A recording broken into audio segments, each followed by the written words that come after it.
The Thriller Zone with Dave Temple is sponsored by my good friends at The Story Factory, an entertainment company representing many of the biggest fiction and nonfiction authors in the world. Hello and welcome to The Thriller Zone, episode number 220. I'm your host, Dave Temple, and today's show is chock full of surprises. Not only do we have Nick Kolakowski on the show, and along with a great conversation, but we're going to offer some bonus material at the end of the show. It's what I call stick around for closing credits and some tasty secrets. Now, if you know anything about Nick Kolakowski, then you know this cat can, as I'm fond of saying about certain authors, he can flat out write, as you will see if you choose to pick up a copy of Where the Bones Lie. So let's get to it with Nick Kolakowski right here on the Thriller Zone. I can't believe it was January of 22 the last time we chatted. Wow, that's really, time really flies. Wow. Well, I don't want to get ahead of myself, but with all this time on your hands, Nick, why the fuck aren't you writing more books? I'm such a type A. And I had such a sort of set routine before, I guess even the last year when we had our first child. Now it's just kind of trying to desperately write here and there for like little 15-minute bits when I can. And it's still cumulatively everything adds up. Like I'm still productive, but it seems like every passing year it gets harder and harder to find those big blocks of blessed time to actually write. Well, if it's any consolation, you haven't changed a minute in 3 years. You look fantastic. Oh, thank you. So do you. Yeah, no, this is great. I love your setup behind you. It's changed that a little bit since last time. Yeah. Yeah, you know who this is by any chance? And if you get this right, I'm going to send you a candy bar. Oh, and it's so vaguely familiar. Who is it? Tell me, because I'm not going to guess it. Peter Max. Oh yeah, I've got a great story about Peter Max. I don't know if you want to share it on the show or not. Dish it, dude. It's my show. We do what we want to do. So a number of years ago, I worked for a company called Double Down Media, which did glossy luxury magazines for Wall Street traders. So we did Trader Monthly, Deal Maker, and a magazine for people who own their own private jets called Private Air. And at one point, we commissioned Peter Max to do portraits of like the top 30 deal makers from that year, like the billionaire hedge fund managers and so on. And as part of that whole thing, we were unveiling those portraits in Las Vegas. Like we had a whole thing set up at I think Caesars, but it was like in like this private room, and we invited all these guys to come to like look at their portraits and hopefully buy them, because Peter Max, whatever they sell for, he's a salesman in addition to, or a businessman in addition to being a painter. So, obviously his part of doing this for us was to get these guys to pay whatever they were going to pay for their own exclusive portrait after it also ran in the magazine. So we get there, all the portraits are revealed. All these guys didn't become like multimillionaires and billionaires for no reason at all. And so they immediately start haggling the poor, harried assistants like down from whatever price Peter Max wanted to sell them at to these bargain low prices. And they kept saying like, there's no way you're ever going to be able to sell this to anyone else. I'll walk out right now if you don't give me this for like 10 grand or like way below whatever it was asking. So yeah. That was sort of a disaster, but the funny part of it was Peter Max's main assistant, I'm blanking on what his name is now, me, a couple of other editors, and some other various hangers-on. After this whole boondoggle gets wrapped up, we go off to party. So we're going to the Hard Rock Hotel, which is not on the Strip. It's like up and over like that. So we all get to this guy's car, and he's driving this like tiny little rental. And there's not nearly enough room for me. And I've been up for like 20 hours at this point trying to like finagle all these details. So the only place I can go is the trunk. So Peter Max's assistant is locking me in a car trunk along with like these bottles of alcohol and everything else. I'm just like, I don't know if this is cool or humiliating or, what, but like I'm in a car trunk. It's kind of Vegas in a certain way. You think about, mob informants being thrown into the back of a Beamer. Sure. So that's my Peter Max story, just because like it was my first real experience with kind of that Peter Max, Jeff Koons level of like, you're not only a painter or a sculptor or whatever, but you're an economic engine unto yourself. And like, there's this whole machine. So anyway, Yeah. I love that. Not much different than Andy Warhol back in the day, where he commercialized art. Yeah. Yeah, no, absolutely. Well, just to put a button on that, I was doing a radio show and I had heard that Peter Max was coming into town. And I'm like, I had always been a fan. Back in the day when he did the Beatles cover Mhm. and he was doing sides of airplanes, I was Mhm. collecting stickers that I would put on all my notebooks at school. And so I heard he's coming to town and I got to meet him. Not only this, and I'm not going to bore you with this, but if you flip this painting over, when I met him, I must have fanboyed out. Hmm. And he said, David, come here a second. And he turns the canvas around, says, stand right there, sketches me in a caricature and Oh, says, all my love, Peter Max, and signed it oh, and dated it. oh, that's so cool. And I was Awesome. like, yeah. I'm like, dude, I don't care what I was making quite a bit of money back then. So it Mhm. was no matter the cost, but it was that moment of Peter Max inscribing something to me on the back of that art. So it's invaluable. That's incredible. That's great. What a story. Yeah. Well, thank you for sharing that. Let me shoot out of the gate with this book. I got wind of this book. Oh God, it was weeks and weeks ago. And I'm like, you know what? I got to put Nick on my radar. And then we started getting in touch and Mhm, I mhm. ripped through this bad boy. Now, you know something about me. I tend to hide some of my favorites The or I famous mark. tabs, yeah. And I'm going to do this in a little bit, but I want to get into the meat and potatoes of things because people's attention span isn't what it used to be. But do not let me forget because there's folks that are like 3 breaks in here, 3 lines that I stopped and I read it and I read it again. And I'm like, okay, I got to highlight that. And it's just the way you take a phrase. You have such a unique craft um, of just, well, first, you're a great storyteller. Yeah. How you doing?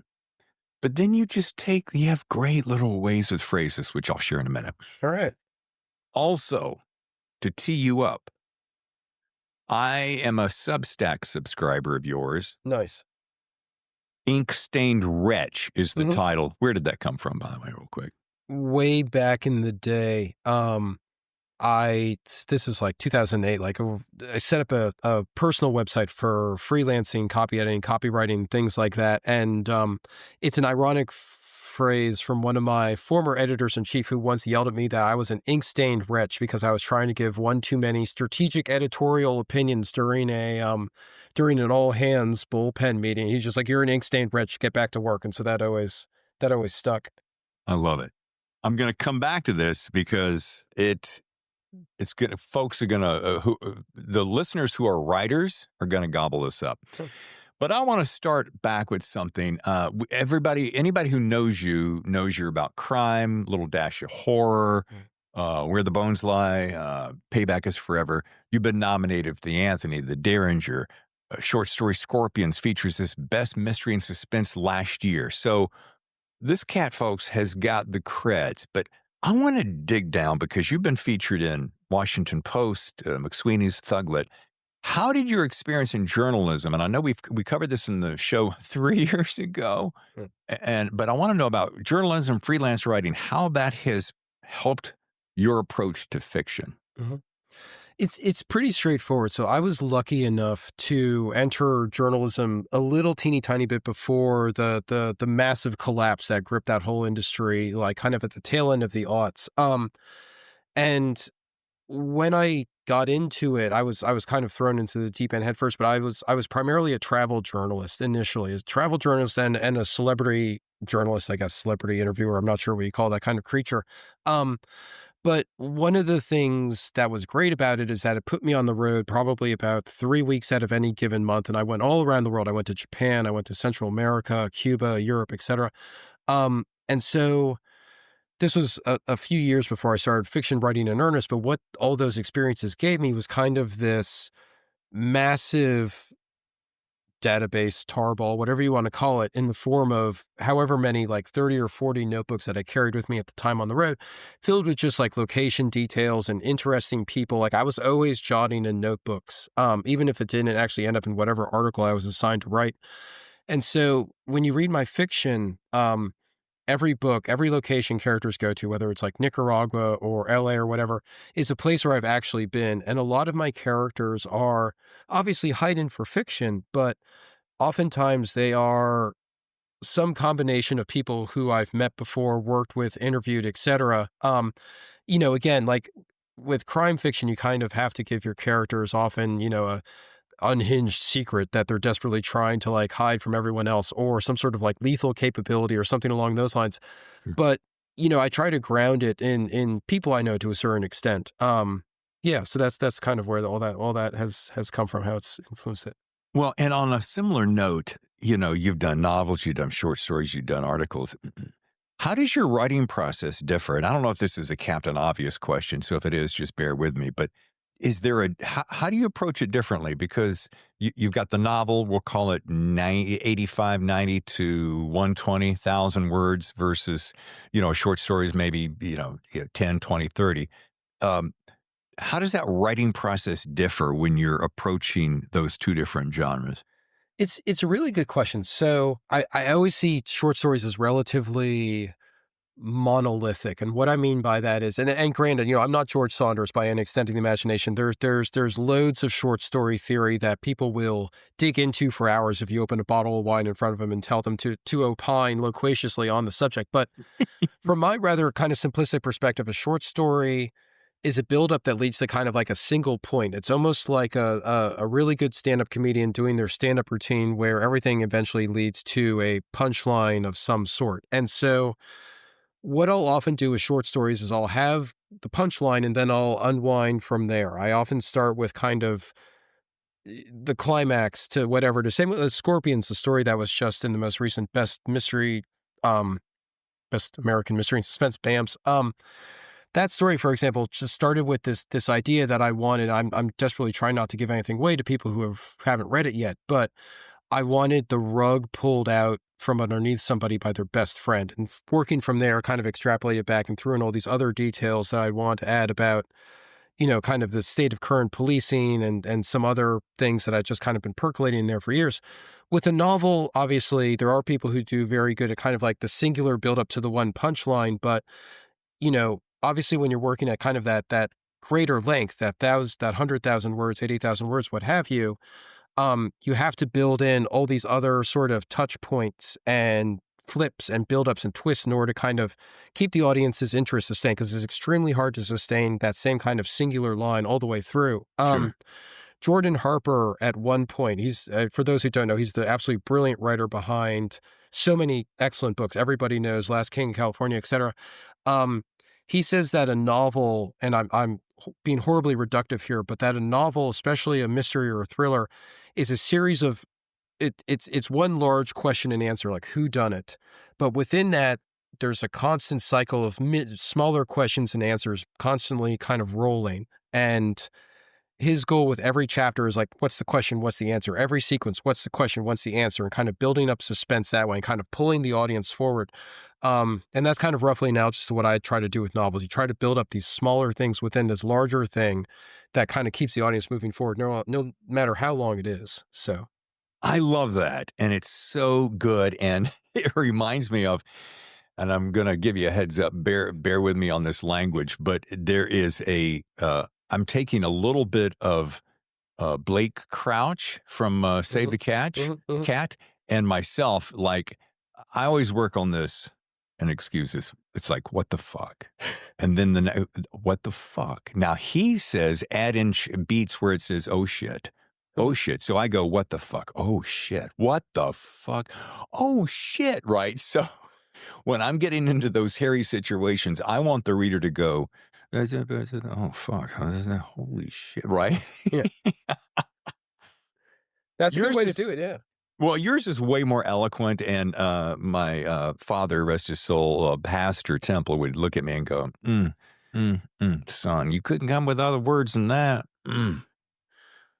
Anyway, well, one of my absolute favorite things about this book is the injection of humor. And you're saying to yourself, wait a minute, how can you have a crime thriller in that old California detective feel and interspersed with humor? But I find, much like you'll see in movies all across the world, that about the time that you're in that holy shit kind of moment, when humor is injected, it does not detract. It actually gives you a breathing point and an ability to relate before the next fear comes. Does that make sense? Absolutely. And it's I feel it's a very old technique. I mean, going back to, the part that we all remember of the old style Sean Connery, James Bond movies is the quip that he inevitably gives after like some villain has been dispatched. And then, you know, Stallone and Schwarzenegger manfully carried that forward into like the 80s and 90s with, Commando and all the rest of those movies. But, Sure. and that's not necessarily where I'm drawing it from, but it's every writer has their toolbox, and it's really unfortunate if, as a writer, you only have like one tool, the hammer, and you keep hitting the same thing over and over again. Carrying that analogy forward, I guess the humor would be the drill, the Phillips head, something like that, where it allows you to bolt on variety. Again, it goes back to almost like the question and answer and the idea of rhythm and the shit and the fuck and so on, where you want to keep the audience's mind moving. You want to keep them sort of propelled forward. You want to change the game on them so like that the eye kind of fixes on things, basically to prevent them from getting bored. And a good way to do that is through humor. Humor is also really hard to nail. And so one of the things that I did with this book is that I'm not a natural. I've written comedy for McSweeney's and some other venues, but I'm not a natural at comedy, unlike many writers I know. And so I actually have a notebook over here where when I come up with comedy bits, they are gold, and I store them if I think they're half decent. And this book is one of those cases where, as I was writing, I was like, what can I use? I was, what can I use? What quip can I apply in the situation? How can I balance this out? What kind of simile is particularly funny? Because I wanted to. There's a lot of things in this book that are heavy. I mean, there's a lot of dealing with familial guilt. There's a lot of PTSD. There's a lot of trauma. Sure. And in order to kind of keep the pace up and keep the audience moving through it, I mean, like humor was essential. And so I was desperately leaning onto that. The other thing, and it's funny in terms of your oh shit, oh fuck analogy, I'm making this episode way rated R. While I was writing this book, Rob Hart, who's the author of the really excellent Assassins Anonymous, The Warehouse, a bunch of other books, we were driving to Virginia, which is a long time in a car to be trapped with. There was a bunch of us in the car. So there's 4 writers in the car. And like, it's good opportunity for trade craft. It's also a really good opportunity to get, really over the top with the jokes. But anyway, he gave this really sterling piece of advice to me, which is like, limit your shits and your fucks. And what he meant by that was when you're, my characters tend to be a little bit on the profane side. But what he said is one of the most effective tools for him is to save the profanity for those big twists, only for those huge moments, only for those climactic things. He said, almost treat it like a PG-13 movie where you only get 1 or 2 per film. Yeah. And he said, if you drop it strategically, again, in terms of the audience, like it's a switch up, it heightens the impact. And so immediately after we had this conversation, I'm in front of my laptop. We're in this beautiful cabin in literally the middle of nowhere. And like, I'm just doing like a word replace for every single profanity I can find. And like, so I limited it down to, I think there's only like 3, and they all come during those like strategic pressure points in the book. And I thought that was really, I mean, in terms of like a lot of writerly advice, I think gets a little bit nebulous, but that was like, in terms of like good tactical advice, that's the thing that I now tell people when they ask. And of course, if they write cozies, they're immediately offended, because, yeah, but otherwise. Well, what I like about that and what triggers my thought, Nick, is that when I see a stand-up comic and they come out of the gate swearing like a sailor, and I got no problem with swear words. It's just a word in our English language, but it diminishes it for me a little bit. It feels lazy, like anybody can do that, so that when I find them actually removing that and then punctuating just a couple of moments, to your point, that are just dead on, then the heft of that word that is then out of character really makes the impact. Yeah, no, absolutely. Yeah. It's a good technique. All right, I'm going to take a short break because I need to take care of my sponsor work here. When we come back, we're talking about an article out of Substack, and I'm going to hit my favorite lines out of Nick's book. Of course, it's Where the Bones Lie. Stay with us. When you think of the best thriller fiction authors in the world, who comes to mind? Could it be Don Winslow, Meg Gardner, Adrian McKenty? Check, check, and check. How about T.J. Newman, Lou Berney, or Steve Hamilton? Again, a triple check. The company behind those half-dozen #1 New York Times bestselling authors is The Story Factory, this week's sponsor. And today's guest, Eric Rickstad, is part of that esteemed group, and his new book, Remote the Six, is a thriller so terrifying you must see it to believe it. A serial killer is rampaging across the country, tying families to chairs arranged in puzzling tableaus, then murdering them without leaving a single trace of evidence. FBI Special Agent Lucas Stark has been hunting the tableau killer for 18 months, but seems to be 2 steps behind in a maze of dead ends. So when Garner, an odd loner with a vague past, claims he's a remote viewer, someone who sees people, places, and events from far away, Stark begrudgingly takes him along in hopes of catching the killer. Pre-order your copy of Remote the Six today, wherever you buy your books. And welcome back. I'm with Nick Kolakowski. The book is Where the Bones Lie. And as promised, I'm going to read some of my favorite lines. By the way, I did want to ask you if you, and this would be very personal, but that book that you referenced before the break that has your classic humor lines, do you ever share those? Or do you think you could pick up the book and pull out one line that you went, Oh, I could. While you're sorting that out, let me see. Do that. Let's see if I can find it. Go as we search for. See, this is moleskins carried around. The problem is that they're not labeled either. So, and you've also got my handwriting. Oh God, I can't read that. I know, horrific. I guess if anyone ever actually steals one of these things for whatever godforsaken reason, you're never gonna be able to find. So for example, mankind cannot live on library vending machine pretzels alone. I mean, like some of these are just like, who knows why I thought this was funny circa like 2017, but I did. I would say let's move on. Okay, you're passing. All right. Nothing's really jumping. Yeah. All right. Well, now there's a scene early on that I won't give anything away, but it has to do with a particular food I'm not aware of. And I lived in LA 3 different times. So I'm kind of surprised, unless this is you just took your randomness and made this up. The sight of all those empty JoJo Korean fried chicken containers had triggered a ravenous hunger. They had the best chicken tenders for miles around, in my humble opinion, and their special sauce was more addictive than heroin. It was the perfect food to order when you were so stoned you thought the cat was communicating with you telepathically. I love that line. Is there a real JoJo's fried chicken?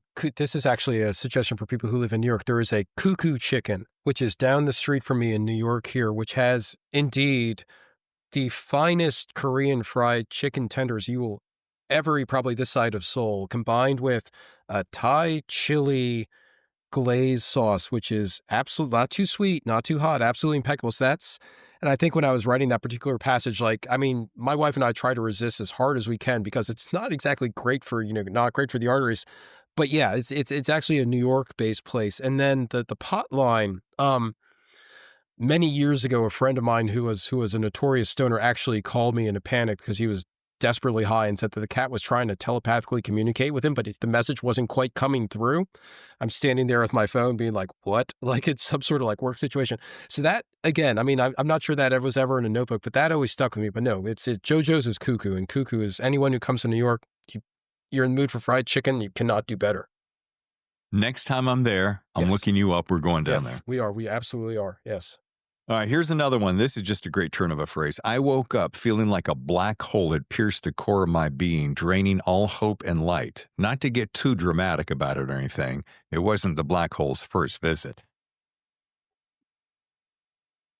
So Dash McClain, Dash Fuller, who's the main narrator of the book and who's a former Hollywood fixer who then becomes an amateur detective, is going through a lot of PTSD because as a fixer, he had to go through a lot of bad situations. He's a guy kind of like the wolf in Pulp Fiction who you call if you're a movie star and you have a dead body in your garage at 3 a.m. that needs handling, or, your young pop star has been arrested with, a kilo of cocaine in their trunk. And when I was writing it, there's a lot of cliches and tropes in detective fiction, many of which I love dearly. And one of those is obviously your narrator who is sort of stuck in a tailspin. And that tailspin obviously is, often substance driven. And so the black hole was me trying to kind of come up with a way where I'm handshaking with the trope, but I also wanted to do something that was kind of a slightly different spin on it. And the good thing about it too is that then thematically, the black hole's reappearance is something I could then thread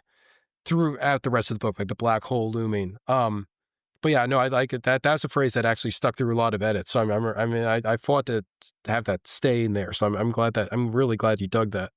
It really hit me well. There's one more. It was high tide, the breakers thumping a narrow strip of sand like a titanic heart, a soothing sound as old as time. If you were a first-time visitor to Earth and saw the ocean, you'd think, perfection. And then you'd turn to look at the coast with its endless concrete and burning lights and machines belching smog and think, why did this go so wrong?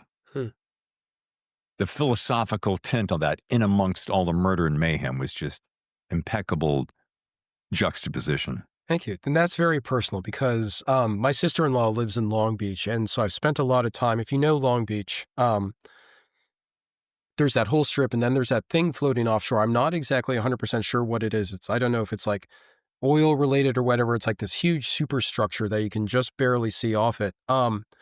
And then, behind you, you've got the bluff with like all those like multi-million-dollar houses overlooking the water. And I at one point it wasn't nighttime, it was the rain. And I wandered down there. I'm not sure why. It was like mid-afternoon on like a Wednesday, so mostly empty beach, and had that exact thought and like was looking out at the water and thinking, okay, if I can narrow all this away, like just like the beautiful, like extending all the way to Asia, and then turn around and it's just like, because Long Beach is fundamentally an industrial port. So, I mean, it's also, there's some beautiful houses and old style apartment buildings, but it's also a mess at the edges. And I had that thought. And it's always sort of, a character of mine eventually was going to include it in their own thought process. I'm glad that some of my favorites ended up being very significant, poignant moments of yours. Yeah. Yeah. Good eye. Yeah. And my last one, which I'm not going to read, I circled it and put a note here. I said, perfect conclusion. Side note, by the way, at 281 pages, I'm an enormous fan of sub 300. So that's that. Me too. Yeah. But I did not read this because let's put it this way, folks. It's worth the price of admission to get to that closing 2 paragraphs. Oh. I wanted to, going back to Rob Hart for a minute, Rob wrote this amazing series called the Ash McKenna series. I don't think it has like a larger name than that, which is about an amateur detective. He starts out as kind of a brawler and then through 5 books, becomes a much more skilled detective. And there's a couple of other series I like along those lines. I really like Alex Segura's Pete Fernandez books, which kind of similar sort of deal. In Miami, journalist becomes detective. And so, and not spoiling that paragraph, which I'm also really proud of, but I also, the whole arc of this book is somebody who is not great at detective work. He's no Philip Marlowe. He's no Continental Op. He's no Bosch by any extent of the imagination. Right. And he's sort of feeling his way through. And what made it exciting to me was to have somebody with no experience run into some pretty heavy situations from a detective perspective. And have some skills of his own, along with his detective partner, Madeline, who also is has seen the rougher side of life. But because they don't know what they're doing, they don't know like detective best practices, they screw up. They do interesting, but not necessarily like the most brilliant things. Yeah. And that often gets them even deeper in the trouble, which I love. So yeah, that's that. When people get to that paragraph, that's where that whole thing comes from. I think that is very easily my favorite thing about this book is the fact that and I'm going to use this word as a compliment, it wasn't overly polished, meaning his expertise was not overly polished. He was a very real and approachable character. I like the fact that he kind of ran by the seat of his pants, and he made do as he could, but he was not afraid. His bravado, and it wasn't a false bravado, his true bravado in the face of danger was viscerally compelling. And here's why. He had this underlying tone. Maybe I just made this up, or maybe you said it. It's kind of like that feeling when a man has nothing to lose, he will risk anything to get what he wants. Mm-hmm. And that's what he felt like to me. And I, having just gone through cancer and then had it come back and beat it down again with a stick, it made me realize, and I live now under this mantra, Nick, that I got nothing to lose. I dodged a bullet, and it gives you this great sense of bravado, when in reality, we should have the bravado anyway, because it's just a ride that we're on. doing the best that we can. Does that make sense? It does. I mean, and congrats on dodging that that scary bullet. Thank you.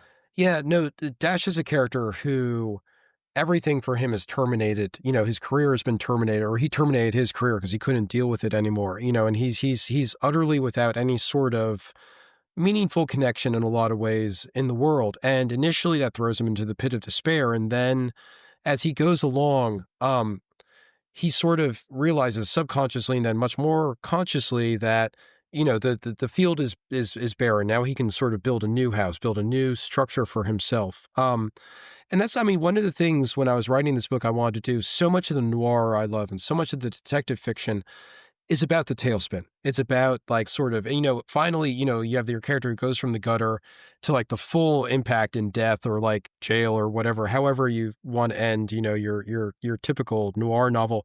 I wanted it to do a character, and actually Madeline as well, two characters who aren't necessarily spiraling up to a place where everything is going to be great from here on out, but two people who are sort of on that road to rebuilding, that road to recovery, that road to, as you said, that realization that, they're here, this is the ride, and that, you can, in their case, fix yourself, Yeah. which I really love doing.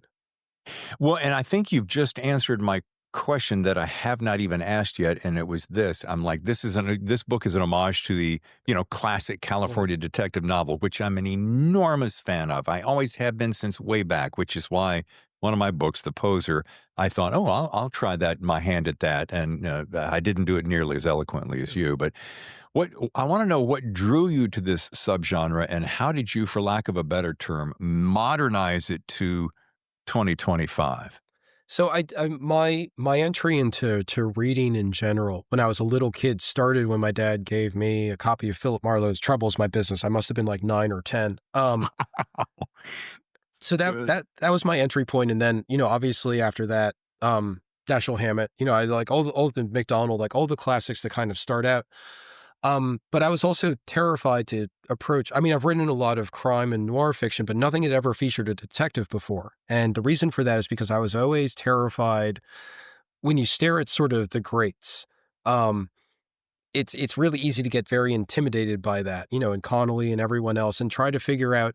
You realize that you're never going to be able to top the Big Sleep, or the Maltese Falcon, or choose whatever your particular favorite California detective novel is, but you can at least try to provide something that's kind of a unique twist on it, or that's your specific take on it, that hopefully stands out from the towering pile of books out there. And the one thought that I had was, I was going to draw a lot of my experience as a celebrity reporter in with Dash, because when I was covering that whole thing, like I met a lot of fixers, I met a lot of PR people, you pick up, so a lot of the stories that are told in this book are stories that I heard firsthand from people. But then the other part of it is that in classic noir fiction, sort of the duality is you've got California being presented to the outside world as like this place of palm trees and sun and so on. And then the characters inevitably, whether they've been there for years or just got off the bus, discover that there's this whole seedy side to it. I mean, you see it in Elroy in terms of LA Confidential, with all the ingenues coming off into LA and getting steamrolled, et cetera. But that's the California of, and that's the California, the dichotomy and like the fear of like the 50s, the 60s, the mid 20th century. And now California, like everywhere else, is sort of going through a very unique 21st century where we've got, and this comes up in the book, you've got wildfires, fear of climate change, infrastructure issues, all these other kind of things have come up as sort of the boogeyman or the state of play or whatever term you want to throw in there. And I wanted to do a book that took kind of the classic California tropes, but then very consciously wove them in with all of this new stuff, which is why, I mean, throughout the book, there's this omnipresent smell of smoke. And then Yeah. as you get closer to the end, there's an actual real wildfire threat. But, when you're driving around California, it's like, I remember a little while ago, like driving up to past the Getty and seeing like an entire scorched hillside and then just, have like 1,000 acres or whatever it burned, and just, it's one thing because, I mean, I've been trapped in wildfires like on the Arkansas, not trapped, but I've been around forest fires like out near the Arkansas border, middle of nowhere, Idaho, like middle of nowhere places. But there's something about it happening in an urban environment that to me at least, was profoundly frightening because we've designed these urban landscapes to sort of be apart from nature, and now nature is sort of pushing in. So it's things like that that I wanted to kind of infuse into this vision of it and hopefully make it stand out from everything else, because you just can't compete head to head against a lot of like the great California literature that's come out. All right, there's so much to unpack there. I'm going to go in reverse order if I can. First of all, I've lived through the Northridge earthquake, so I know what that scare fuck is all about. Yeah. I've been around the fires, not the likes of which was recently, which was magnificently devastating. And in San Diego, we still got drifts of the smoke, 2 hours later practically. Next, I like the fact that you are enamored with the former greats. However, and I say this as though we're not saying it to you, you are there, in my opinion. You are in that league. Oh, thank you. Wow. Because you're just simply a current or fresh voice of a storytelling style that has been passed on. And yeah, Big Sleep. Is it one of the greatest? Sure. Was there somebody before that? Maybe. Was it derivative of another story before? Probably. Will there be other versions of it after? Of course. And while you mentioned Bosch, Michael Conley has a particular style, and it's very particular, and it's very specific. Yours is equally specific and concise and slightly different. Your weaving of humor sets you apart, and it's a dark humor, which I appreciate. So thank you. I say to you and to others listening, run with reckless abandon toward your particular voice, and your voice, if you're true to yourself, will shine through. Thank you. I'm really touched by that. That's, no, I take that. Yeah. Thank you. Now, before I forget, and by the way, Dash Fuller, when I first saw that name, I'm like, it made me think of a 1950s door-to-door vacuum cleaner salesman. Yeah. Hi, my name is Dash Fuller. Could I interest you in All right. This compelled me so much, I ran it off, I highlighted it, and I'm going to save it in my writing notes because, I read a lot of Substack, and by the way, I'd love to hear your thoughts about the proliferation of Substack. I was on the phone with recently Mark Gottlieb, who's going to air tomorrow. Okay. And we were talking about the different ways that we can help our platform. So I'd love to hear your thoughts about that. But I want you to drill down on me. This is building your fictional character's core, lessons from 7 and more. Side note, and I'm going to shut up. Number 1, you were on with authors on the air. Great guys. You mentioned 7, probably one of my favorite films of all time. I remember when that came out, I was like, what the how, what? What's in the box? Yeah, it was so viscerally, organically, physiologically compelling and nerve-wracking from the very first, the way they took, and I think I heard this somewhere along the line, they took a key and went down a piano string for some of that, that sound. Wow. Yeah. And between the score and the way the titles were created, I love it. So can you, without me sitting here going through this, I'd love to hear, can you synopsize the purpose, the story behind, because folks, this is so good. You got to hit Nick's Substack. It's called, as I mentioned earlier, Ink Stain Rich. But can you break this down for me? Yeah, no, absolutely. So Andrew Kevin Walker, who wrote 7 as I'm going from memory here. He worked in Tower Records in Times Square in like the 80s, and so 7, for all its horrible urban, whatever, is apparently his highly ironic love letter to his years spent living in New York City. But several years ago, I found an annotated version of the script, and in the script, he talks about character building. And his sort of core to character building is that every character has 2 opposing forces pulling at them throughout the narrative. And for example, in the case of Somerset, who's the detective who's played by Morgan Freeman in the movie, he's pulled by the urge to retire, flee the city, versus the urge to kind of keep going and keep doing what he can to fix everything. And those 2 parts are at war. And that advice at the time gripped me so hard that what I do now is, with every character, I write their name, and then I split the page, and then I have their opposing forces, whatever that is. And sometimes it's very hard to figure out for certain characters, in which case sometimes I tell myself I have to kind of think about that character a little more, kind of refine them a little bit more in my head. But the idea is that when you have a character who's pulled in two conflicting directions, even if they don't come out and state outright like, I want to be a chef, but I also want to do this, or whatever your particular scenario is, it creates sort of this, as long as it's in your head, it creates kind of this inner tension because it drives them in terms of their action, in terms of what they tell people, in terms of how they frame themselves to the world. And I find that sort of tension gives them kind of more energy and more inner life. So that's advice that I've always stuck to. And I think in the case of Seven, it's also really powerful because I'm not spoiling too much, but should I spoil a movie that's like 30 years old? Now go ahead. Okay, Rock it. Yeah. Hey, folks, by the way, there's the official spoiler. You don't want to hear it, then go away. Yeah.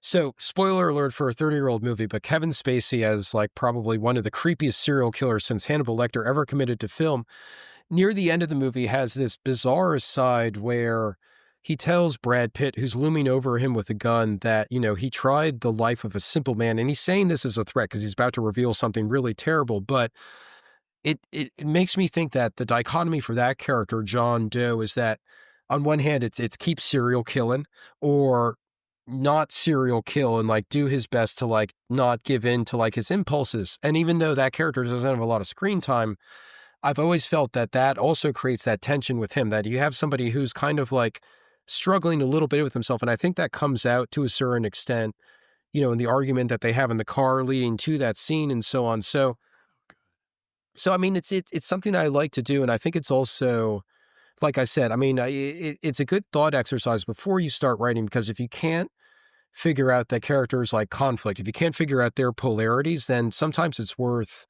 thinking a little bit more sometimes about it, and just kind of like seeing if you need to refine the character a little more in your head. So there's that advice. And then in the other part of the column, I talk about Matthew Weiner and the Mad Men writing room, where, I mean, in that show is infamous for its like the nuances it gives the characters and kind of the psychological depth. And in that instance, it's actually, this is like kind of like the triple pirouette versus like the simple backflip at the Olympics, only this is the Olympics of character building. Their idea is that every character has like their public version, their private version that they show to friends one on, and then the secret version, which is like how they see themselves almost. So like Don Draper is the super efficient, like ad man in public. In private, he's like a drunk and like a womanizer and somebody who can barely keep it under control. And then the secret part of him is that he's a rural dude from someplace who's not all that sophisticated. So, I mean, that's another, I mean, I have not gone to that triple depth in terms of characters, but I think the Andrew Kevin Walker advice is a nice, quick and dirty way to help firm up your characters and give them some tension. Yeah, just so friggin' good. And you mentioned another one, James Salas's Drive. Yes. Drive was a movie. I remember sitting there watching the movie starring Ryan Gosling. I was so mesmerized between the simplicity of his demeanor and the cold, cool, calculated in which he operated, along with that theme music from Cliff Martinez. Uh-huh.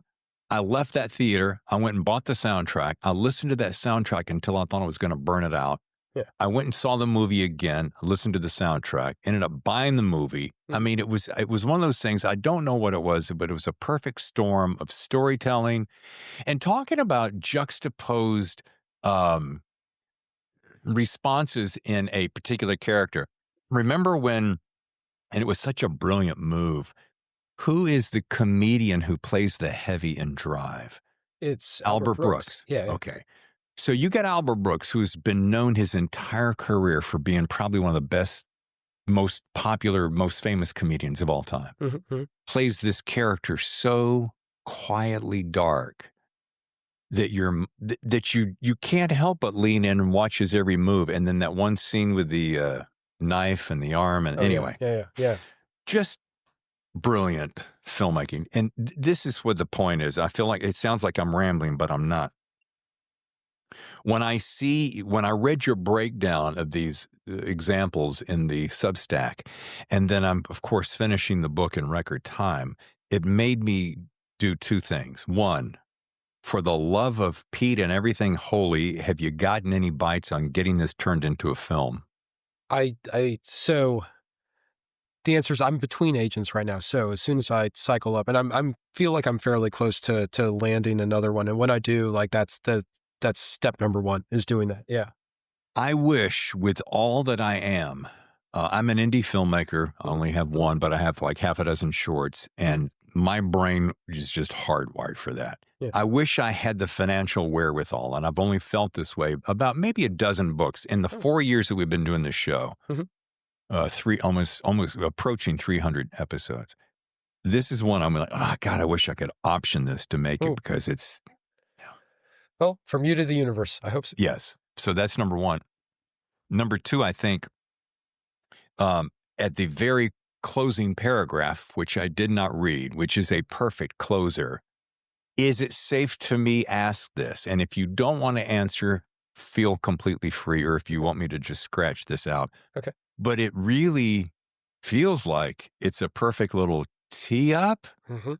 Yep. Am I? Yep. You're absolutely right. So before this book was finished, I kind of had ideas for at least another two, and the sequel to this is outlined. Of course, I mean, pulling the trigger depends on sales, but I mean, it's all this. The sequel's ready to go down to like the chapter by chapter breakdown, and then the third one is kind of more loose. So with the potential sequel, so after I was a travel and celebrity writer journalist, I was a tech journalist for a long time, and the next one would kind of go up into Hammett territory. Only now, I guess it's Silicon Valley territory, and it would be the whole Northern California tech scene, which is in its own way as insular and sort of as gritty in some ways as Hollywood. So I mean that's where the sequel would go.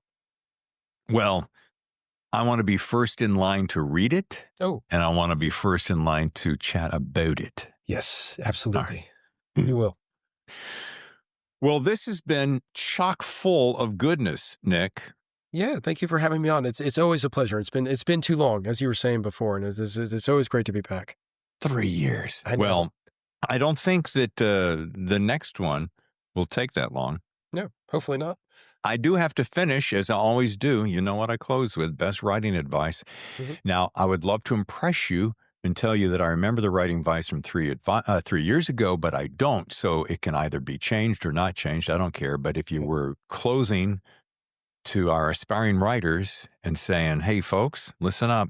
This is what I would, if I could only give you one piece of advice, here it is. So the advice is pretty simple this time around.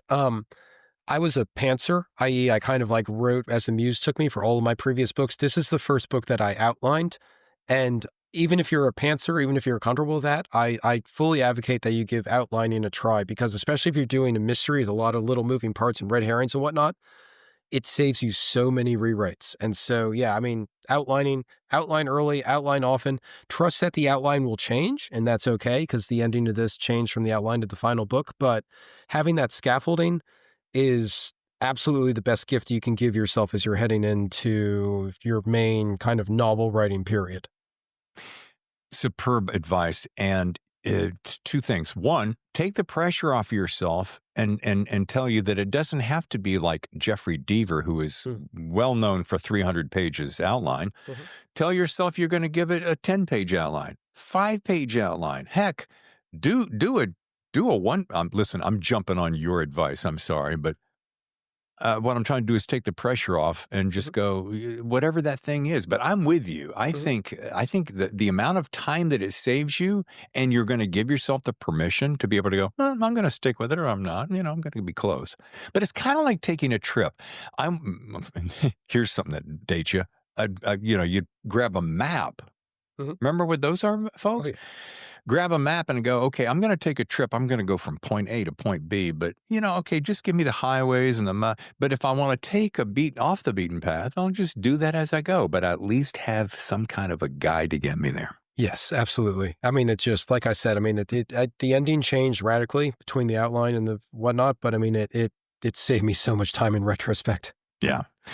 Well, Nick, tell everybody where they can actually get a copy of Where the Bones Lie. You can get it literally anywhere. The Penguin Random House website has all the various links to Amazon, Barnes & Noble, bookshop.org.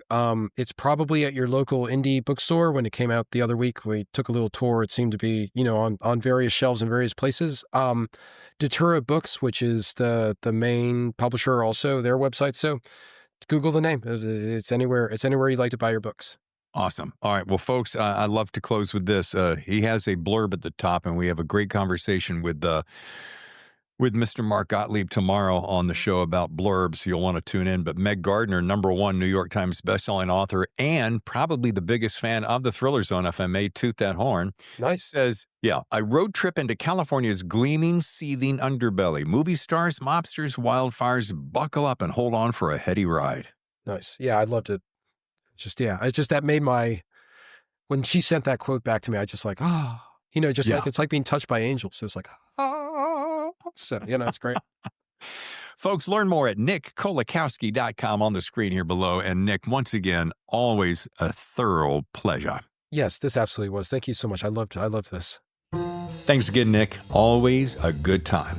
Now, folks, tomorrow, join us for a bonus episode of The Thriller Zone when my good friend Mark Gottlieb joins me for an in-depth conversation about agenting, the publishing biz, and perhaps one of the absolute highlights of our chat. Mark is going to share with you a step-by-step crafting of the perfect query letter as you search for the right agent. It's worth the price of admission. All right, so join us for that tomorrow with Mark Gottlieb. And of course, if you want to stick around for our bonus green room, so to speak, with Nick Kolakowski, there's a couple little treats for you. Again, this is your host, Dave Temple, saying thanks for listening, and I'll see you tomorrow for another edition of The Thriller Zone. Are those ancient condoms right behind your head? Yeah. No, these are supposedly, I don't know how old they actually are, but my parents picked them up. They're bamboo sword holders from Japan, supposedly. Oh, wow. And that's an etching I got in Florence. And then over here, that's a shot from the Malecon in Havana where a photographer and I were walking. That shot was taken at noon on an extremely crowded walkway filled with hundreds of people. But his eye was so good, he found the one isolated shot of one person jumping in the air, so they seem sort of suspended. And it just reminds me about whatever reality is, there's multiple subjective realities within a reality. I love that shot. We're good friends, so he gifted that to me. I love that shot. I love that. And is that a Nick Kolakowski bobblehead right behind you? Yes, it is. Bring it out. I have a very weird story about this. This is I had a former boss who I worked for a tech company. And this was a number of years ago, and she's no longer with the company, but she was laid off, and then 3 days later, everyone in my team, developers, newsletter people, so on, all received these plain white boxes on their desks, and we all open it, and everyone got a replica of themselves as a doll. And no note, nothing like that. And it turned out that as a gift, right before she was laid off, because she didn't realize she was going to be laid off, she went to some custom company and had little dolls made of all of us. So I have a little doll facing out. It's not. Yeah, I said bobblehead, but it's more like an action hero, Nick. Yeah. Let's just be honest. Your #1 podcast for stories that thrill, The Thriller Zone.